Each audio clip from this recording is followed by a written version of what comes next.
Bonsoir à toutes et à tous, ici Laurée Dubois pour notre chronique du Freaky Friday normal paranormal sur la peur des vampires. Alors, ce soir, j'ai décidé de vous relayer quelques histoires et témoignages qui font un peu froid dans le dos, mais bon, qui sont un petit peu rigolos aussi.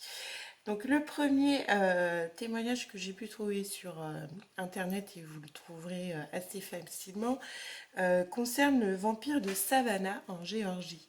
Donc là, vous avez plein de vidéos qui circulent où l'on voit le vampire de Savannah nous faire une démonstration de ses pouvoirs extraordinaires. Il lévite, il vole.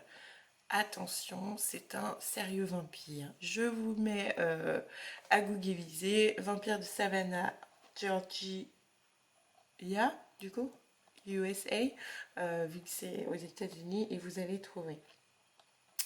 Vous avez aussi des communautés de vampires qui existent aux États-Unis, des personnes qui se revendiquent comme telles, n'ont pas de pouvoir surnaturel, mais sont plus adeptes de l'esthétique du vampire et ils boivent du sang de victimes consentantes.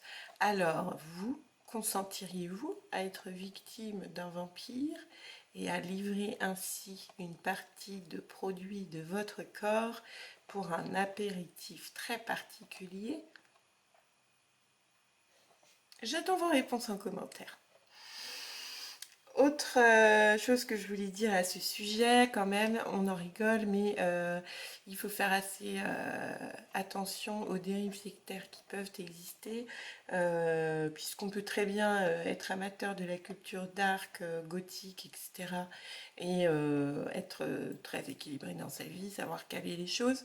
Mais attention surtout pour les plus jeunes, donc plutôt leur expliquer le principe d'indisponibilité du corps humain, qu'est-ce qui va derrière, où commence et où s'arrête la loi, le bien-être des animaux, parce que malheureusement souvent dans ces euh, petits cercles-là qui dépassent un peu les bornes, on s'en prend d'abord aux animaux avant de s'en prendre aux humains. Et sur la question du web, sensibiliser aussi à ce qu'on appelle le deep web, où là on trouve vraiment des choses assez horribles. Et les autres chroniqueurs qui sont présentés comme chaîne suivie par la mienne pourront vous le confirmer, puisque eux-mêmes dans leurs enquêtes sont allés dans des contrées où je n'oserais même pas m'aventurer. Si j'ai fait une chaîne sur la thématique de la peur et des phobies, c'est, vous l'imaginez, pour ne pas les approcher de plus près que le relais par le biais du récit. Donc voilà, donc pour ce Freaky Friday, je vous propose de revoir ensemble les caractéristiques du vampire. Quelles sont-elles?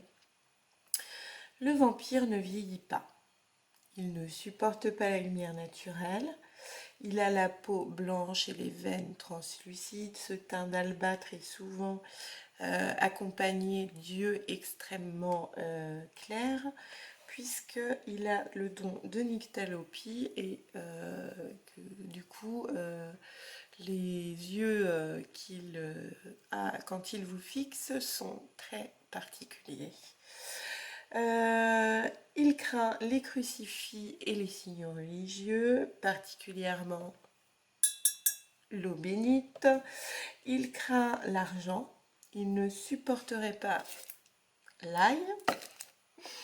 Il mange ses vêtements dans son cercueil quand il a la flemme de se lever pour se nourrir. Il a également des pouvoirs surnaturels tels que l'hyperacousie, une motricité extrêmement rapide, la nyctalopie, comme je vous le disais tout à l'heure. Il lit dans les pensées. Il a un pouvoir hypnotique. Pour s'en débarrasser s'il devient trop opportun, que faire? Eh bien, on lui réserve des morts spécifiquement atroces quand même, hein. Il faut lui enfoncer un pieu dans le cœur, le décapiter et enfin le brûler. Voilà, voilà, vous voilà au clair avec toutes les caractéristiques de vampires, les lieux où les trouver. En Europe, il y a très peu de cas répertoriés de nos jours. C'est beaucoup plus aux USA où c'est entré dans le folklore. Cependant, on a parfois quelques personnes qui peuvent se dire victimes de vampires. Oh là là, j'ai un truc qui gratte là. Oh non, c'est rien. Petite morsure. Mais bon, on n'a pas vraiment de preuves, de preuves matérielles de la véracité de leur dire. Donc, c'est à vous de voir. Est-ce que vous y croyez? Est-ce que vous vous cantonnez à la mythologie ancienne ou au mythe littéraire romantique? C'est vous qui décidez. Vous pouvez me le dire en commentaire, poser vos questions, apporter un peu d'eau au moulin si vous le souhaitez. Et j'avais oublié de vous dire, il y a une chose que les vampires craignent par-dessus tout, la lumière du soleil. À bientôt!